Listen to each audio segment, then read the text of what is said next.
exploring Jinx, Silco, and Stockholm Syndrome. So, how does Powder's relationship with Silco display Stockholm Syndrome? In this video, we will be discussing this topic regarding Powder or Jinx and Silco. If you haven't watched Arcane, I suggest you should, otherwise, spoilers.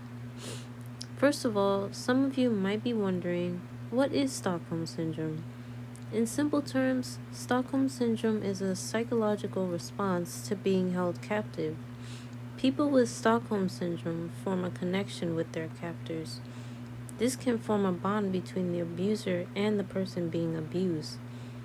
The next question you might be asking is, what causes Stockholm Syndrome? There currently is no clear-cut answer, but some believe that it is a learned technique passed down from our ancestors. In the early civilization, there was always a risk of being captured or killed by another social group. Bonding with captors increased the chance of survival. Another theory is that abuse situations are highly emotionally charged. People might start to feel compassion for their abuser when they're shown some kindness over time. Also, by not fighting the abuser, victims may attain their safety. After not being harmed, this can cause a victim to feel grateful towards their abuser. While Powder or Jinx may not have been physically abused, she was being mentally and emotionally abused.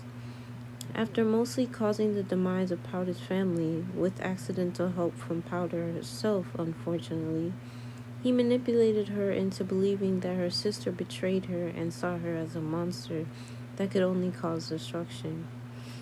Even after many years, he still fed the ideas of betrayal, breach of trust, and abandonment by her sister. Silco used his own experiences and ideologies to shape Powder's own because he felt like he could see himself through her in regards to his relationship with Vander, who he also saw as an older brother, but whom he felt betrayed him. Some phrases that he used that suggested this were, "Everyone always betrays us," and we will show them all. Everyone and them being Violet and Vander, whom they felt betrayed them. Jinx also exhibited notable symptoms of Stockholm Syndrome while with Silco. These included nightmares, insomnia, flashbacks, tendency to startle easily, confusion, and difficulty trusting others. We also see some unusual mannerisms between the two of them that teeters on sexual. Make no mistake, there is no sexual relationship between the two, but we do see her sit on Silco's lap and inch close enough to kiss him. She also sashays in front of him in the same episode. She sits on his lap regularly and touches his face rather intimately. For a normal father-daughter relationship, that is unusual. We must be careful not to view this relationship as a normal, healthy one.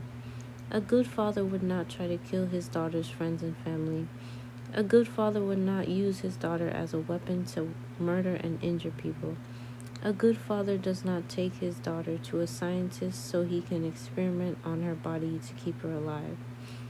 Silco may have been causing Powder's various mental disorders to get worse, but strangely enough, we do see that he indeed did care about her in his own twisted way.